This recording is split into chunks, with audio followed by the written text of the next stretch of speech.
আসসালামু আলাইকুম, আমার চ্যানেল কুকিং বাই মিতা আপনাদের সবাইকে স্বাগতম। পাটিসাপটা তো অনেক খেয়েছেন, চিনির পাটিসাপটা, গুড়ের পাটিসাপটা, কখনো কি মালাই পাটিসাপটা খেয়েছেন? যদি কখনো এভাবে মালাই পাটিসাপটা না খেয়ে থাকেন, অবশ্যই আজই একবার ট্রাই করতে পারেন। খেতে এত বেশি মজার, একদম তুলতুলে রসমালাইয়ের মতো, তার থেকেও বেশি মজার। এভাবে যদি একবার এই মালাই পাটিসাপটা তৈরি করেন, বারবার শুধু এটাই খেতে ইচ্ছে করবে। আর যেই খাবে না কেন আপনার প্রশংসা করতে বাধ্য হবে, এটা খেতে এতই মজার। রেসিপিটি ট্রাই করতে পারেন, আর যদি এভাবে ট্রাই করে থাকেন আমাকে কমেন্ট সেকশনে জানাতে ভুলবেন না আপনাদের কেমন লাগলো। এখন কথা না বাড়িয়ে পুরো রেসিপিতে চলে যাচ্ছে। প্রথমে পাটিসাপটা পিঠাগুলো তৈরি করে নিব। আমি এখানে একটা বড় বলে নিয়ে নিচ্ছি 1 কাপ চালের গুঁড়া। আমি এখানে শুকনো বাজারে কেনা চালের গুঁড়াটা ইউজ করেছি, আপনারা চাইলে ভেজাটাও ইউজ করতে পারেন। পিঠাটা অনেক বেশি সফট করার জন্য এখানে 1/2 কাপ দিয়ে দিচ্ছি ময়দা আর 3 টেবিল চামচ সুজি। সুজিটা অপশনাল, দিলে পিঠার টেস্ট ভালো আসবে, আর না দিতে চাইলে না দিলেও চলবে। এর সাথে দিয়ে দিচ্ছি 1/4 কাপ গুঁড়া দুধ। গুঁড়া দুধ দিলে পিঠাটা খেতে অনেক বেশি ভালো লাগবে, দিতে না চাইলে না দিলেও চলবে। চাইলে আপনারা এখানে ব্যাটারটা কিন্তু লিকুইড দুধ দিয়েও তৈরি করে নিতে পারেন গুঁড়া দুধের পরিবর্তে। 1/4 কাপ দিয়ে দিয়েছি চিনি, মিষ্টিটা আপনারা আপনাদের স্বাদ মতো কমিয়ে বাড়িয়ে নিতে পারবেন। আর খুব সামান্য একটু দিয়েছি লবণ। দিয়ে শুকনো উপকরণগুলোকে ভালোভাবে মিশিয়ে নিচ্ছি। ভালোভাবে সবকিছুকে মিশিয়ে নেওয়ার পরে এখন আমি ব্যাটারটা তৈরি করে নিব। এখানে আমি প্রথমে নিয়েছি 2 কাপ গরম পানি, হালকা গরম থেকে একটু বেশি, যেহেতু সুজি এবং শুকনো চালের গুঁড়া ইউজ করেছি, একটু গরম পানি ইউজ করলে এটা খুব দ্রুত সোক হয়ে যাবে। ব্যাটার তৈরি করার জন্য অবশ্যই গরম পানি ইউজ করতে হবে, তবে এমন গরম যেটার মধ্যে একটা আঙ্গুল চুবিয়ে কিছুক্ষণ রাখতে পারবেন। আমি প্রথমেই 2 কাপ গরম পানি দিয়ে দিয়েছি, যেহেতু শুকনো উপকরণগুলোকে ভালোভাবে মিশিয়ে নিয়েছিলাম এবং হ্যান্ড উইস্ক দিয়ে ব্যাটারটা তৈরি করছি। তবে যদি আপনারা হাত দিয়ে ব্যাটারটা তৈরি করেন তাহলে অবশ্যই পানিটা অল্প অল্প করে দিয়ে মিক্স করে নেবেন, তাহলে ব্যাটারটা খুব সুন্দরভাবে তৈরি করে নেওয়া যাবে। একটু সময় নিয়ে কাজটা করতে হবে। আমার এই ব্যাটার তৈরি করার জন্য 2.5 কাপের একটু কম পানি লেগেছে, তবে আপনাদের কম বেশি লাগতে পারে। যদি ভেজা চালের গুঁড়া ইউজ করেন তাহলে পানির পরিমাণটা কম লাগবে, আর এক একটা চালের ধরন যেহেতু এক এক রকম হয়, তো পানির পরিমাণটা একটু বুঝে ইউজ করতে হবে। আমি কনসিস্টেন্সিটা একটু দেখিয়ে দিচ্ছি। নর্মালি পাটিসাপটা পিঠার ব্যাটারটা একটু পাতলা করেই তৈরি করতে হয়। আমি চামচ দিয়ে দেখিয়ে দিচ্ছি, দেখে নিশ্চয়ই বুঝতে পারছেন সম্পূর্ণ ব্যাটারটা পড়ে যাচ্ছে, তবে চামচটাকে কিন্তু খুব সুন্দরভাবে কোট করছে। এরকম কনসিস্টেন্সি থাকতে হবে। এখন এটাকে আমি ঢাকনা দিয়ে ঢেকে 10 মিনিটের জন্য রেস্টে রেখে দিচ্ছি, আর এর মাঝে পাটিসাপটার ভেতরের খিরসা বা পুরটা তৈরি করে নিব। চুলা একটা প্যান বসিয়ে নিয়ে নিচ্ছি 2 কাপ তরল দুধ। দুধটা আগে থেকেই জাল করে রেখেছিলাম। যেহেতু আমি এই খিরসাটা মাত্র 5 মিনিটে তৈরি করব, সেজন্য এখানে 1/2 কাপ দিয়ে দিয়েছি গুঁড়া দুধ। আপনারা যদি গুঁড়া দুধ ইউজ করতে না চান সেক্ষেত্রে 1 লিটার দুধ জাল করে 2 কাপ করে নিতে পারেন। 1/3 কাপ দিয়েছি চিনি, মিষ্টিটা আপনারা আপনাদের স্বাদ মতো কমিয়ে বাড়িয়ে নিতে পারবেন। আর 2 টেবিল চামচ দিয়ে দিয়েছি চালের গুঁড়া। চুলার জালটাকে জ্বালিয়ে এখন এই সব কিছুকে খুব ভালোভাবে মিশিয়ে নিচ্ছি। চালের গুঁড়া এবং গুঁড়া দুধ ইউজ করাতে কিন্তু এই খিরসাটা মাত্র 5 মিনিটেই তৈরি হয়ে যাবে। খুব দ্রুত এটা ঘন হতে থাকবে, চেষ্টা করবেন অনবরত নেড়ে নেড়ে এটাকে জাল করার জন্য। যখন দেখবেন বেশ খানিকটা ঘন হয়ে এসেছে, এ পর্যায়ে আমি দিয়ে দিচ্ছি 1 চা চামচ ভরে ঘি। ঘি দিলে এই খিরসা থেকে কিন্তু দারুণ একটা সুঘ্রাণ আসবে, আর এটা খেতেও অনেক বেশি ভালো লাগবে। মোটামুটি অনবরত নেড়ে নেড়ে আমি এটাকে জাল করে নিচ্ছি, আর দেখে নিশ্চয়ই বুঝতে পারছেন কত দ্রুত এটা ঘন হয়ে এসেছে। এ পর্যায়ে দিয়ে দিচ্ছি 1/3 কাপ কোরানো নারকেল। ফ্রেশ কোরানো নারকেলটা ইউজ করেছি, তবে এটা অপশনাল। অনেকেই পছন্দ করে, আবার অনেকেই পছন্দ করে না। নারকেল দিয়ে এটাকে আরও 1-2 মিনিটের মতো জাল করে নিচ্ছি, আর এই খিরসাটা কিন্তু তৈরি হয়ে গিয়েছে। এটাকে এর থেকে বেশি আর ঘন করা যাবে না, কেননা এটা ঠান্ডা হওয়ার পরে আরও কিছুটা ঘন হয়ে আসবে। এখন এটাকে একটা সাইডে রেখে দিচ্ছি, আর ব্যাটারটাকে যে 10 মিনিটের জন্য রেস্টে রেখে দিয়েছিলাম সেটাকে আবারও হ্যান্ড উইস্ক দিয়ে খুব ভালোভাবে মিক্স করে নিচ্ছি। এ পর্যায়ে একটু খেয়াল করে দেখতে হবে, যদি ব্যাটারটা ঘন হয়ে যায় সেক্ষেত্রে আবারও খুব সামান্য একটু গরম পানি অ্যাড করে নিতে পারেন। আর আমি যেহেতু প্রথমে একটু পাতলা করেই তৈরি করেছিলাম, এখানে আর কোনো এক্সট্রা পানি ইউজ করতে হয়নি। সবগুলো পিঠা যেন একই সাইজের হয় সেজন্য আমি এখানে 1/4 কাপ মেজারিং কাপের কাপটা নিয়ে নিয়েছি। এটা দিয়ে আমি পিঠাগুলো তৈরি করে নিব। চুলায় একটা ফ্রাইং প্যান বসিয়ে খুব সামান্য একটু তেল দিয়ে সেটাকে আবার টিস্যু দিয়ে খুব ভালোভাবে মুছে নিচ্ছি। এখন 1/4 কাপ ব্যাটার আমি দিয়ে দিচ্ছি, আর প্যানটাকে আলতো করে ঘোরালেই কিন্তু ব্যাটারটা খুব সুন্দরভাবে ছাড়িয়ে যাচ্ছে। দেখে নিশ্চয়ই বুঝতে পারছেন ব্যাটারের কনসিস্টেন্সিটা কেমন হয়েছে। এখন চুলার আঁচটাকে একদম লোতে রেখে অপেক্ষা করব যতক্ষণ না ব্যাটারটা পুরোপুরি শুকিয়ে যায়। যখন এটা শুকিয়ে আসবে দেখবেন এটার কালারটা চেঞ্জ হতে থাকবে এবং সাইডগুলো আলতো করে ছাড়তে থাকবে, তখন বুঝতে হবে এটা তৈরি হয়ে গিয়েছে। এ পর্যায়ে আমি খিরসাটা দিয়ে দিচ্ছি। আপনারা আপনাদের স্বাদ মতো কমিয়ে বাড়িয়ে দিতে পারবেন, একটু বেশি দিলে খেতে বেশি ভালো লাগবে। পাটিসাপটা পিঠার ভাঁজ দেওয়াটা কিন্তু খুবই সোজা, শুধুমাত্র একটু ফোল্ড করে নিলেই হয়ে যায়। আর দেখেই নিশ্চয়ই বুঝতে পারছেন কত মসৃণ হয়েছে পিঠার গাটা। যদি একদম মসৃণ করে তৈরি করতে চান তাহলে প্যানটাকে কিছুটা গরম করে চুলার আঁচটাকে একদম লো করে নিতে হবে। একদম লোয়ে রেখে পিঠাগুলো তৈরি করতে হবে, তাহলে প্রত্যেকটা পিঠার গায়ে একদম মসৃণ হবে। পিঠাটাকে ভাজতে নেওয়ার পর এটাকে আরো কয়েক সেকেন্ড এভাবে প্যানে রেখে দিয়েছিলাম, এখন এটাকে উঠিয়ে নিচ্ছি। আর একইভাবে বাকি পিঠাগুলো তৈরি করে নিবে। আমি আরো একটা তৈরি করে দেখিয়ে দিচ্ছি। প্রত্যেকটা পিঠা তৈরি করার আগে অবশ্যই টিস্যুতে হালকা তেল লাগিয়ে প্যানের সাথে ভালোভাবে মুছে নিতে হবে। ব্যাটারটাকেও ভালোভাবে মিক্স করে নিতে হবে, তা না হলে ব্যাটারটা কিন্তু নিচে জমে থাকবে, তখন উপরেরটা পাতলা হয়ে যাবে, নিচে ঘন হয়ে যাবে। আমি এটাকে আবারও মিক্স করে আবারও 1/4 কাপ ব্যাটার নিয়ে প্যানে দিয়ে নিচ্ছি। সেম একইভাবে সবগুলো পিঠা তৈরি করে নিব। চুলার আঁচ কিন্তু বাড়ানো যাবে না, চুলার আঁচটাকে কমিয়ে রেখেই সবগুলো পিঠা তৈরি করে নেবেন, তাহলে কিন্তু সবগুলো পিঠা একই রকম হবে। আর পাটিসাপটা এমন একটা পিঠা যেটা কিন্তু গরম ঠান্ডা সব রকমই খেতে ভালো লাগে। আমি একসাথে অনেকগুলো পিঠা তৈরি করে নিয়েছি। এভাবে তো নর্মালি আমরা সবাই খেয়ে থাকি। আজ যেহেতু মালাই পাটিসাপটা তৈরি করব, আমি চুলায় আবার একটা প্যান বসিয়ে নিয়ে নিচ্ছি 2 কাপ তরল দুধ। দুধটা আগে থেকে জাল করা ছিল, এখন এর সাথে দিয়ে দিচ্ছে 1/2 কাপ গুঁড়া দুধ। গুঁড়া দুধ দিলে এটা যেমন খুব দ্রুত ঘন হয়ে যাবে আর খেতেও অনেক বেশি ভালো লাগবে। তবে দিতে না চাইলে আপনারা 1 লিটার দুধ জাল করে 2 কাপ করে নিতে পারেন। সাথে 1/4 কাপ চিনি দিয়েছি। মিষ্টিটা আপনারা আপনাদের স্বাদ মতো কমিয়ে বাড়িয়ে নিতে পারবেন, যেহেতু সবকিছুতেই মিষ্টি আছে চিনির পরিমাণটা একটু কমই দিয়েছি। খুব সামান্য একটু দিয়েছি লবণ। মিষ্টি খাবারে লবণ দিলে সেটার স্বাদ কিন্তু আরও অনেকটাই বেড়ে যায়, তবে আপনারা পছন্দ না করলে স্কিপও করতে পারেন। 2টা দিয়েছি এলাচ। এলাচের মুখগুলোকে একটু ফাটিয়ে দিয়েছি, এতে সুঘ্রাণটা ভালোভাবে বের হতে পারবে। দুধের এই মালাইটাকে কিন্তু একটু পাতলা করেই তৈরি করব, যেহেতু গুঁড়া দুধ ইউজ করেছি। এটাকে খুব বেশিক্ষণ জাল করব না, 2-3 মিনিট জাল করে নিলেই হবে। এটাতে ভালোভাবে বলক আসার পরে 1 চা চামচের মতো দিয়ে দিচ্ছি ঘি। ঘি দিলে এটাতে যেমন একটা সুঘ্রাণ আসবে আর শাহি শাহি একটা ফ্লেভার আসবে, তবে স্কিপ করতে চাইলে স্কিপও করতে পারেন। দুধের মালাইটা তৈরি হয়ে গিয়েছে, এখন এটাকে চুলা থেকে নামিয়ে নিচ্ছি আর পাটিসাপটা পিঠার উপরে দিয়ে নিব। আমি কিছু পিঠা প্লেটে সাজিয়ে নিয়ে গরম গরম দুধের মালাইটা দিয়ে দিচ্ছি। এতে পাটিসাপটাগুলো খুব সুন্দরভাবে সোক হয়ে যাবে, আর তখন এগুলো খেতে রসমালাইয়ের থেকেও অনেক বেশি মজার হবে। চাইলে এটাকে আপনারা গরম গরম বা ঠান্ডা করেও সার্ভ করতে পারেন। আমি উপরে কিছুটা পেস্তা বাদাম এবং কাঠবাদাম কুচি দিয়ে দিচ্ছি, এতে এটা দেখতে এবং খেতেও ভালো লাগবে।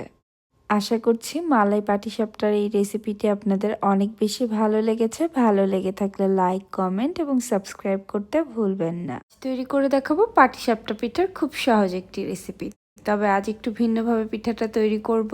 অনেকেই হয়তোবা কখনো এভাবে পিঠাটা তৈরি করেননি, এভাবে একবার তৈরি করে দেখতে পারেন, খেতে অসাধারণ হয়। যে কখনো পাটিসাপটা পিঠা তৈরি করেনি সেও কিন্তু খুবই অল্প সময় এবং খুব সহজে পিঠাটা তৈরি করে নিতে পারবে কোনো রকম ঝামেলা ছাড়াই। আমি আশা করছি আমার আজকের এই সহজ পাটিসাপটা পিঠা রেসিপিটা আপনাদের ভালো লাগবে। এখন কথা না বাড়িয়ে পুরো রেসিপিতে চলে যাচ্ছে। তবে আমার রেসিপিটি যদি কোথাও আপনাদের একটুখানিও ভালো লেগে থাকে আমার চ্যানেলটি সাবস্ক্রাইব করে রাখতে ভুলবেন না। প্রথমে পাটিসাপটা পিঠার ব্যাটারটা তৈরি করে নিব। এখানে একটা বাটিতে নিয়ে নিচ্ছে 1/2 কাপ ময়দা। চাইলে আপনারা এখানে সাদা আটা ইউজ করতে পারেন। এর সাথে দিয়ে দিচ্ছি 1/4 কাপ কর্নফ্লাওয়ার আর 1/4 কাপ চালের গুঁড়া। তবে আপনাদের হাতের কাছে যদি কোনো একটা না থাকে সেক্ষেত্রে যে কোনো একটা 1/2 কাপ দিলেই হবে। দিচ্ছি 2 টেবিল চামচ চিনি আর খুব সামান্য একটু লবণ। এখন এই শুকনো উপকরণগুলোকে ভালোভাবে একটু মিশিয়ে নিচ্ছি। শুকনো উপকরণগুলোকে ভালোভাবে মিশিয়ে নেওয়ার পর এখন এর সাথে দিয়ে দিচ্ছি একটা রুম টেম্পারেচারে থাকা ডিম। 1/2 কাপ দিয়ে দিচ্ছি তরল দুধ। দুধটা আগে থেকে জাল করা ছিল, এখন রুম টেম্পারেচারে আছে। এখন একটা হ্যান্ড উইস্ক দিয়ে সবকিছুকে খুব ভালোভাবে মিশিয়ে নিচ্ছে। এমনভাবে মেশাতে হবে যেন এটাতে কোনো লাম্পস রয়ে না যায়। আর এই ব্যাটারটা একটু পাতলা করে তৈরি করতে হবে। আমি তৈরি করে নেওয়ার পরে বলে দিচ্ছি আমি এখানে কতটুকু তরল দুধ ইউজ করেছি। তবে দুধটা একবারে দিতে যাবেন না, অল্প অল্প করে দিয়ে মিশিয়ে নিতে হবে, তাহলে ব্যাটারের লাম্পস তৈরি হবে না। সব কিছুকে ভালোভাবে মিশিয়ে নেওয়ার পর এখন এর সাথে দিয়ে দিচ্ছি 1 টেবিল চামচের মতো সয়াবিন তেল। তেল দিয়েও এটাকে ভালোভাবে মিশিয়ে নিচ্ছি। আর এখানে আমি টোটাল 1 কাপ এবং 2 টেবিল চামচ তরল দুধ ইউজ করেছি ব্যাটারটা তৈরি করার জন্য। ব্যাটারের কনসিস্টেন্সি দেখে নিশ্চয়ই বুঝতে পারছেন এটা বেশ পাতলা করে তৈরি করেছি। এখন এটাকে 15 মিনিটের জন্য ঢেকে রেস্টে রেখে দিচ্ছি। আর এর মাঝে 5 মিনিটে আমি খিরসাটা তৈরি করে নিব। চুলে একটা প্যান বসিয়ে নিয়েছি, নিয়ে নিচ্ছি 1 কাপ তরল দুধ। দুধটা আগে থেকেই জাল করা ছিল, এখন রুম টেম্পারেচারে আছে। এর সাথে দিয়ে দিচ্ছি 3 টেবিল চামচ গুঁড়া দুধ আর 3 টেবিল চামচ চিনি। মিষ্টিটা চাইলে কিছুটা কমিয়ে বাড়িয়ে আপনারা ইউজ করতে পারবেন। চুলার জালটাকে এখনো জ্বালিয়ে নিয়ে ভালোভাবে একটু মিশিয়ে নেওয়ার পর এখন চুলার জালটাকে জ্বালিয়ে নিয়েছি। আর মোটামুটি এটাকে একটু অনবরত নেড়ে নেড়ে জাল করে নিচ্ছে। যেহেতু গুঁড়া দুধ ইউজ করেছি খুব দ্রুতই কিন্তু এটা ঘন হতে থাকবে। দুধে বলক চলে এসেছে, এখন এটাতে দিয়ে দিচ্ছি খুব সামান্য একটু এলাচের গুঁড়া। এটা ফ্লেভারের জন্য ইউজ করেছি। হাতের কাছে এলাচের গুঁড়া না থাকলে একটা এলাচ থেতো করে ইউজ করতে পারেন। আর এই দুধটাকে খুব দ্রুত ঘন করে নেওয়ার জন্য এখানে নিয়েছি 1/4 কাপ তরল দুধ। এর সাথে দিয়ে দিচ্ছি 1 টেবিল চামচ চালের গুঁড়া। এটাকে ভালোভাবে মিশিয়ে দুধের মধ্যে দিয়ে দিচ্ছি আর এটাকে এখন অনবরত নাড়ছি। 1-2 মিনিটের মধ্যে দেখবেন এটা একদম ঘন হয়ে এসেছে। আপনাদের এই খিরসাটা তৈরি করতে একদমই সময় লাগবে না, মাত্র 5 মিনিটের মধ্যে এটা তৈরি করে নিতে পারবেন। আমি 2 মিনিট এটাকে জাল করে নিয়েছি, এটা একদম ঘন হয়ে এসেছে। এটাকে এর থেকে বেশি আর ঘন করব না, কেননা এটা ঠান্ডা হতে হতে আরো কিছুটা ঘন হয়ে আসবে। এখন দুধের খিরসাটাকে চুলা থেকে নামিয়ে নিচ্ছি আর এর মাঝে ব্যাটারটাকে 15 মিনিট রেস্ট দেওয়া হয়ে গিয়েছে। এখন পিঠাগুলো তৈরি করে নিব। তার আগে ব্যাটারটাকে আবারও খুব ভালোভাবে নেড়ে মিশিয়ে নিতে হবে। যদি মনে হয় কিছুটা ঘন হয়ে এসেছে আরো কিছুটা দুধ অ্যাড করে নিতে পারেন। চুলায় একটা প্যান বসিয়ে প্যানটাকে ভালোভাবে গরম করে নিয়েছি। এখন 1 ডাব্বুর মতো ব্যাটার নিয়ে এটাকে ভালোভাবে ছাড়িয়ে দিচ্ছি। একটু ছোট করে ভিন্ন স্টাইল আজ পিঠাগুলো তৈরি করছি, তবে আপনারা চাইলে নর্মাল যেভাবে তৈরি করে সেভাবেও কিন্তু তৈরি করে নিতে পারেন। এটাকে একটু পাতলা করে ছাড়িয়ে দিতে হবে। আর দেওয়ার কিছুক্ষণের মধ্যে দেখবেন কালারটা চেঞ্জ হতে শুরু করেছে। আমি যে খিরসাটা তৈরি করেছি সেখান থেকে কিছুটা খিরসা দিয়ে দিচ্ছি। যেহেতু পিঠাগুলো ছোট করে তৈরি করছি খিরসার পরিমাণটাও একটু কমই দিয়েছি। তারপরে শুধুমাত্র একবার এটাকে ফোল্ড করে নিলেই কিন্তু এই পিঠাটা তৈরি হয়ে গেল। তবে আপনারা চাইলে কিন্তু 4-5 বার যে ফোল্ড করে তৈরি করে সেভাবে তৈরি করে নিতে পারেন। গত বছর আমি যে পাটিসাপটা পিঠার রেসিপিটি তৈরি করেছিলাম সেটা আপনাদের খুবই পছন্দ হয়েছিল। আপনারা অনেক ভালোবাসা দিয়েছেন, তার জন্য অনেক ধন্যবাদ। আশা করছি এবারের রেসিপিটিও আপনাদের অনেক বেশি ভালো লাগবে। এই পাটিসাপটা পিঠাগুলো খেতে কিন্তু অসম্ভব মজার হয়। রেসিপিটি একবার হলেও ট্রাই করতে পারেন। আর ট্রাই করে থাকলে আমাকে কমেন্ট সেকশনে জানাতে ভুলবেন না আপনাদের কেমন লাগলো। এই প্রচণ্ড কনকনে শীতে ধোয়া ওঠা পিঠাপুলির আয়োজনে আরও একটি নতুন রেসিপি দেখার আমন্ত্রণ জানাচ্ছি। আজ তৈরি করে দেখাবো একদম পারফেক্ট খিরসাওয়ালা পাটিসাপটা পিঠা। আর এই একটি রেসিপিতে আমি আপনাদের 2 ধরনের পিঠাই তৈরি করে দেখাবো, গুড়ের এবং চিনির, এবং প্রত্যেকটা পিঠা হবে একদম পারফেক্ট নরম তুলতুলে। একটা পিঠাও ফেটে যাবে না বা ভেঙেও যাবে না। আর এই পারফেক্ট পিঠাগুলো কিন্তু আমি বাজারের কেনা শুকনা চালের গুঁড়া দিয়ে তৈরি করেছি। আপনারাও খুব সহজে এভাবে প্রত্যেকটা পিঠা পারফেক্টভাবে তৈরি করে নিতে পারবেন। পিঠা তৈরির জন্য যে খিরসাটা ইউজ করেছি সেটাও কিন্তু আমি মাত্র 5 মিনিটে তৈরি করে নিয়েছি। খুবই অল্প সময় অসম্ভব মজার এই পাটিসাপটা পিঠাগুলো কিন্তু আপনারা খুব সহজে ঘরেই তৈরি করে নিতে পারবেন। আর আমাকে কমেন্ট সেকশনে জানাতে ভুলবেন না আমার মতো আপনাদেরও কার কার পাটিসাপটা পিঠা অনেক বেশি পছন্দ। এখন চলে যাচ্ছি আমি পুরো রেসিপিতে। প্রথমে আমি চিনির ব্যাটারটা তৈরি করে নিব। এখানে একটা বড় বলে নিয়ে নিচ্ছি 1 কাপ চালের গুঁড়া। আমি এখানে শুকনো বাজারে কেনা চালের গুঁড়াটা ইউজ করেছি, আপনারা চাইলে ভেজাটাও ইউজ করতে পারেন। পিঠাটা অনেক বেশি সফট করার জন্য এখানে 1/2 কাপ দিয়ে দিচ্ছি ময়দা আর 3 টেবিল চামচ সুজি। সুজিটা অপশনাল, দিলে পিঠার টেস্ট ভালো আসবে, আর না দিতে চাইলে না দিলেও চলবে। এর সাথে দিয়ে দিচ্ছি 1/4 কাপ গুঁড়া দুধ। গুঁড়া দুধ দিলে পিঠাটা খেতে অনেক বেশি ভালো লাগবে, দিতে না চাইলে না দিলেও চলবে। চাইলে আপনারা এখানে ব্যাটারটা কিন্তু লিকুইড দুধ দিয়েও তৈরি করে নিতে পারেন গুঁড়া দুধের পরিবর্তে। 1/4 কাপ দিয়ে দিয়েছি চিনি। মিষ্টিটা আপনারা আপনাদের স্বাদ মতো কমিয়ে বাড়িয়ে নিতে পারবেন। আর খুব সামান্য একটু দিয়েছি লবণ। দিয়ে শুকনো উপকরণগুলোকে ভালোভাবে মিশিয়ে নিচ্ছি। ভালোভাবে সবকিছুকে মিশিয়ে নেওয়ার পরে এখন আমি ব্যাটারটা তৈরি করে নিব। এখানে আমি প্রথমে নিয়েছি 2 কাপ গরম পানি, হালকা গরম থেকে একটু বেশি, যেহেতু সুজি এবং শুকনো চালের গুঁড়া ইউজ করেছি একটু গরম পানি ইউজ করলে এটা খুব দ্রুত সোক হয়ে যাবে। ব্যাটার তৈরি করার জন্য অবশ্যই গরম পানি ইউজ করতে হবে, তবে এমন গরম যেটার মধ্যে একটা আঙ্গুল চুবিয়ে কিছুক্ষণ রাখতে পারবেন। আমি প্রথমেই 2 কাপ গরম পানি দিয়ে দিয়েছি, যেহেতু শুকনো উপকরণগুলোকে ভালোভাবে মিশিয়ে নিয়েছিলাম এবং হ্যান্ড উইস্ক দিয়ে ব্যাটারটা তৈরি করছি। তবে যদি আপনারা হাত দিয়ে ব্যাটারটা তৈরি করেন তাহলে অবশ্যই পানিটা অল্প অল্প করে দিয়ে মিক্স করে নেবেন, তাহলে ব্যাটারটা খুব সুন্দরভাবে তৈরি করে নেওয়া যাবে। একটু সময় নিয়ে কাজটা করতে হবে। আমার এই ব্যাটার তৈরি করার জন্য 2.5 কাপের একটু কম পানি লেগেছে, তবে আপনাদের কম বেশি লাগতে পারে। যদি ভেজা চালের গুঁড়া ইউজ করেন তাহলে পানির পরিমাণটা কম লাগবে, আর এক একটা চালের ধরন যেহেতু এক এক রকম হয়, তো পানির পরিমাণটা একটু বুঝে ইউজ করতে হবে। আমি কনসিস্টেন্সিটা একটু দেখিয়ে দিচ্ছি। নর্মালি পাটিসাপটা পিঠার ব্যাটারটা একটু পাতলা করেই তৈরি করতে হয়। আমি চামচ দিয়ে দেখিয়ে দিচ্ছি, দেখে নিশ্চয়ই বুঝতে পারছেন সম্পূর্ণ ব্যাটারটা পড়ে যাচ্ছে, তবে চামচটাকে কিন্তু খুব সুন্দরভাবে কোট করছে। এরকম কনসিস্টেন্সি থাকতে হবে। এখন এটাকে আমি ঢাকনা দিয়ে ঢেকে 10 মিনিটের জন্য রেস্টে রেখে দিচ্ছি। আর এখানে আমি একইভাবে গুড়ের ব্যাটারটাও তৈরি করে নিব। আবারও একটা বোল নিয়ে নিচ্ছি 1 কাপ বাজারের কেনা শুকনা চালের গুঁড়া, এর সাথে দিয়ে দিচ্ছি 1/2 কাপ ময়দা, 3 টেবিল চামচ সুজি আর 1/4 কাপ গুঁড়া দুধ। এখানে 1/2 চা চামচ দিয়ে দিয়েছি লবণ। লবণটা আপনারা আপনাদের স্বাদ মতো অ্যাডজাস্ট করে নেবেন। এখন শুকনো উপকরণগুলোকে খুব ভালোভাবে হ্যান্ড উইস্ক দিয়ে মিশিয়ে নিচ্ছি। চিনির ব্যাটারে আমি চিনিটাকেও খুব ভালোভাবে মিশিয়ে নিয়েছিলাম, তারপরে গরম পানি দিয়েছিলাম। তবে যেহেতু গুড়ের ব্যাটার তৈরি করছি, আমি এখানে 1 কাপ গুড় অল্প একটু পানি দিয়ে সেটাকে জাল করে নিয়েছিলাম। আর পানিটা যেমন গরম নিয়েছিলাম, গুড়টাও এখানে ঠিক সেরকম গরমই নিয়েছি। প্রথমে 1 কাপ গুড় ঢেলে দিয়েছি, এটাকে খুব ভালোভাবে হ্যান্ড উইস্ক দিয়ে মিশিয়ে নিচ্ছি। তারপরে আমি অল্প অল্প করে গরম পানি দিয়ে একইভাবে গুড়ের ব্যাটারটা তৈরি করে নিব, ঠিক যেভাবে চিনির ব্যাটারটা তৈরি করেছি। আর এই ব্যাটারটা তৈরি করার জন্য আমার 2.5 কাপের মতো পানি লেগেছে। 2.5 কাপের মধ্যে 1 কাপ ছিল গুড় আর 1.5 কাপের মতো পানি।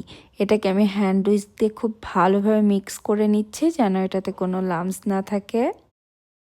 ব্যাটারের কনসিস্টেন্সিটা দেখে নিশ্চয়ই বুঝতে পারছেন, দুইটা ব্যাটারের কনসিস্টেন্সি কিন্তু সেম। এখন এটাকেও ঢাকনা দিয়ে ঢেকে 10 মিনিটের জন্য রেস্টে রেখে দিচ্ছি, আর এর মাঝে পাটিসাপটা পিঠার খিরসা বা পুরটা তৈরি করে নিব। চুলা একটা প্যান বসিয়ে নিয়ে নিচ্ছি 2 কাপ তরল দুধ। দুধটা আগে থেকেই জাল করে রেখেছিলাম। যেহেতু আমি এই খিরসাটা মাত্র 5 মিনিটে তৈরি করব, সেজন্য এখানে 1/2 কাপ দিয়ে দিয়েছি গুঁড়া দুধ। আপনারা যদি গুঁড়া দুধ ইউজ করতে না চান, সেক্ষেত্রে 1 লিটার দুধ জাল করে 2 কাপ করে নিতে পারেন। 1/3 কাপ দিয়েছি চিনি। মিষ্টিটা আপনারা আপনাদের স্বাদ মতো কমিয়ে বাড়িয়ে নিতে পারবেন। আর 2 টেবিল চামচ দিয়ে দিয়েছি চালের গুঁড়া। চুলার জালটাকে জ্বালিয়ে এখন এই সব কিছুকে খুব ভালোভাবে মিশিয়ে নিচ্ছি। চালের গুঁড়া এবং গুঁড়া দুধ ইউজ করাতে কিন্তু এই খিরসাটা মাত্র 5 মিনিটেই তৈরি হয়ে যাবে। খুব দ্রুত এটা ঘন হতে থাকবে, চেষ্টা করবেন অনবরত নেড়ে নেড়ে এটাকে জাল করার জন্য। যখন দেখবেন বেশ খানিকটা ঘন হয়ে এসেছে, এ পর্যায়ে আমি দিয়ে দিচ্ছি 1 চা চামচ ভরে ঘি। ঘি দিলে এই খিরসা থেকে কিন্তু দারুণ একটা সুঘ্রাণ আসবে, আর এটা খেতেও অনেক বেশি ভালো লাগবে। মোটামুটি অনবরত নেড়ে নেড়ে আমি এটাকে জাল করে নিচ্ছি, আর দেখে নিশ্চয়ই বুঝতে পারছেন কত দ্রুত এটা ঘন হয়ে এসেছে। এ পর্যায়ে দিয়ে দিচ্ছি 1/3 কাপ কোরানো নারকেল। ফ্রেশ কোরানো নারকেলটা ইউজ করেছি, তবে এটা অপশনাল। অনেকেই পছন্দ করে, আবার অনেকেই পছন্দ করে না। নারকেল দিয়ে এটাকে আরও 1-2 মিনিটের মতো জাল করে নিচ্ছি, আর এই খিরসাটা কিন্তু তৈরি হয়ে গিয়েছে। এটাকে এর থেকে বেশি আর ঘন করা যাবে না, কেননা এটা ঠান্ডা হওয়ার পরে আরও কিছুটা ঘন হয়ে আসবে। এখন এটাকে একটা সাইডে রেখে প্রথমে চিনির ব্যাটার দিয়ে পিঠাগুলো তৈরি করে নিব। ব্যাটারটাকে হ্যান্ড উইস্ক দিয়ে খুব ভালোভাবে মিক্স করে নিচ্ছি। এ পর্যায়ে একটু খেয়াল করে দেখতে হবে, যদি ব্যাটারটা ঘন হয়ে যায় সেক্ষেত্রে আবারও খুব সামান্য একটু গরম পানি অ্যাড করে নিতে পারেন। আর আমি যেহেতু প্রথমে একটু পাতলা করেই তৈরি করেছিলাম, এখানে আর কোনো এক্সট্রা পানি ইউজ করতে হয়নি। সবগুলো পিঠা যেন একই সাইজের হয়, সেজন্য আমি এখানে 1/4 কাপ মেজারিং কাপের কাপটা নিয়ে নিয়েছি। এটা দিয়ে আমি পিঠাগুলো তৈরি করে নিব। চুলায় একটা ফ্রাইং প্যান বসিয়ে খুব সামান্য একটু তেল দিয়ে সেটাকে আবার টিস্যু দিয়ে খুব ভালোভাবে মুছে নিচ্ছি। এখন 1/4 কাপ ব্যাটার আমি দিয়ে দিচ্ছি, আর প্যানটাকে আলতো করে ঘোরালেই কিন্তু ব্যাটারটা খুব সুন্দরভাবে ছাড়িয়ে যাচ্ছে। দেখে নিশ্চয়ই বুঝতে পারছেন ব্যাটারের কনসিস্টেন্সিটা কেমন হয়েছে। এখন চুলার আঁচটাকে একদম লোতে রেখে অপেক্ষা করব যতক্ষণ না ব্যাটারটা পুরোপুরি শুকিয়ে যায়। যখন এটা শুকিয়ে আসবে দেখবেন এটার কালারটা চেঞ্জ হতে থাকবে এবং সাইডগুলো আলতো করে ছাড়তে থাকবে, তখন বুঝতে হবে এটা তৈরি হয়ে গিয়েছে। এ পর্যায়ে আমি খিরসাটা দিয়ে দিচ্ছি। আপনারা আপনাদের স্বাদ মতো কমিয়ে বাড়িয়ে দিতে পারবেন, একটু বেশি দিলে খেতে বেশি ভালো লাগবে। পাটিসাপটা পিঠার ভাঁজ দেওয়াটা কিন্তু খুবই সোজা, শুধুমাত্র একটু ফোল্ড করে নিলেই হয়ে যায়। আর দেখেই নিশ্চয়ই বুঝতে পারছেন কত মসৃণ হয়েছে পিঠার গাটা। যদি একদম মসৃণ করে তৈরি করতে চান তাহলে প্যানটাকে কিছুটা গরম করে চুলার আঁচটাকে একদম লো করে নিতে হবে। একদম লোয়ে রেখে পিঠাগুলো তৈরি করতে হবে, তাহলে প্রত্যেকটা পিঠার গায়ে একদম মসৃণ হবে। পিঠাটাকে ভাঁজ দিয়ে নেওয়ার পর এটাকে আরও কয়েক সেকেন্ড এভাবে প্যানে রেখে দিয়েছিলাম। এখন এটাকে উঠিয়ে নিচ্ছি আর একইভাবে বাকি পিঠাগুলো তৈরি করে নিবে। আমি আরও একটা তৈরি করে দেখিয়ে দিচ্ছি। প্রত্যেকটা পিঠা তৈরি করার আগে অবশ্যই টিস্যুতে হালকা তেল লাগিয়ে প্যানের সাথে ভালোভাবে মুছে নিতে হবে। ব্যাটারটাকেও ভালোভাবে মিক্স করে নিতে হবে, তা না হলে ব্যাটারটা কিন্তু নিচে জমে থাকবে, তখন উপরেরটা পাতলা হয়ে যাবে, নিচে ঘন হয়ে যাবে। আমি এটাকে আবারও মিক্স করে আবারও 1/4 কাপ ব্যাটার নিয়ে প্যানে দিয়ে নিচ্ছি। সেম একইভাবে সবগুলো পিঠা তৈরি করে নিব। চুলার আঁচ কিন্তু বাড়ানো যাবে না, চুলার আঁচটাকে কমিয়ে রেখেই সবগুলো পিঠা তৈরি করে নেবেন, তাহলে কিন্তু সবগুলো পিঠা একই রকম হবে। আর পাটিসাপটা এমন একটা পিঠা যেটা কিন্তু গরম ঠান্ডা সব রকমই খেতে ভালো লাগে। আমি একসাথে অনেকগুলো পিঠা তৈরি করে নিয়েছি। এখন গুড়ের পিঠাগুলো তৈরি করে নিব, আর এই পিঠাগুলোও কিন্তু একইভাবে সেম প্রসেসে তৈরি করে নিতে হবে। এই ব্যাটারটাকে আমি আবারও খুব ভালোভাবে হ্যান্ড উইস্ক দিয়ে একটু মিক্স করে নিচ্ছি। কনসিস্টেন্সিটা যেহেতু ঠিক আছে, আমি এখানে এক্সট্রা কোনো পানি ইউজ করছি না। প্যানটাকে হালকা গরম করে নিয়েছি আর খুব সামান্য একটু তেল দিয়ে সেটাকে টিস্যু দিয়ে ভালোভাবে মুছে নিচ্ছি। তেলটা কিন্তু এক্সট্রা খুব একটা রাখা যাবে না প্যানে, টিস্যু দিয়ে মুছে নিতে হবে। আর সবগুলো পিঠা একই মাপে তৈরি করার জন্য আমি আবার 1/4 কাপের কাপটা দিয়ে 1 কাপ দিয়ে দিচ্ছি। আর এই ব্যাটারটাকেও আলতো করে একটু ঘুরিয়ে নিচ্ছি। আগেই বলেছি প্রত্যেকটা পিঠাই কিন্তু একদম চুলার আঁচ লোয়ে রেখেই তৈরি করতে হবে, তা না হলে পিঠার গাটা মসৃণ হবে না। ব্যাটারটা দেওয়ার পরে কিছুক্ষণ অপেক্ষা করলেই দেখবেন এটা পুরোটা শুকিয়ে আসবে আর কালারটা এরকম চেঞ্জ হয়ে আসবে। এ পর্যায়ে আমি আবারও কিছুটা খিরসা দিয়ে নিচ্ছি।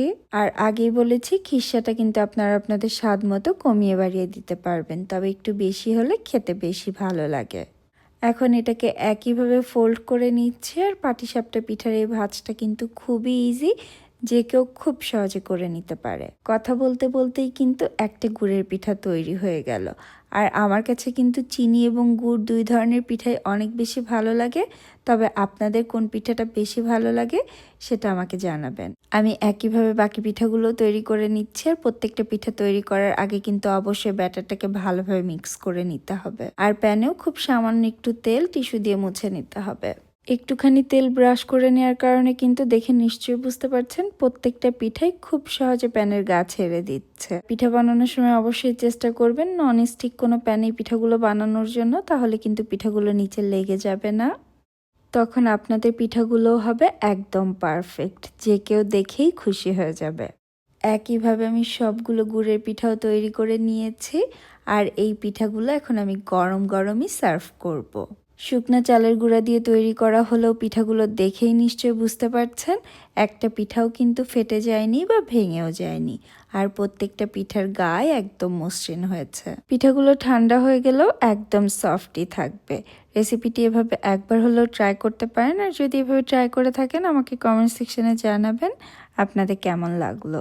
আজকের মতো এখানেই বিদায় নিচ্ছি, আবার নতুন কোনো রেসিপি নিয়ে চলে আসবে। সবাই অনেক বেশি ভালো থাকবেন আর আমাদের জন্য দোয়া করবেন। আল্লাহ হাফেজ।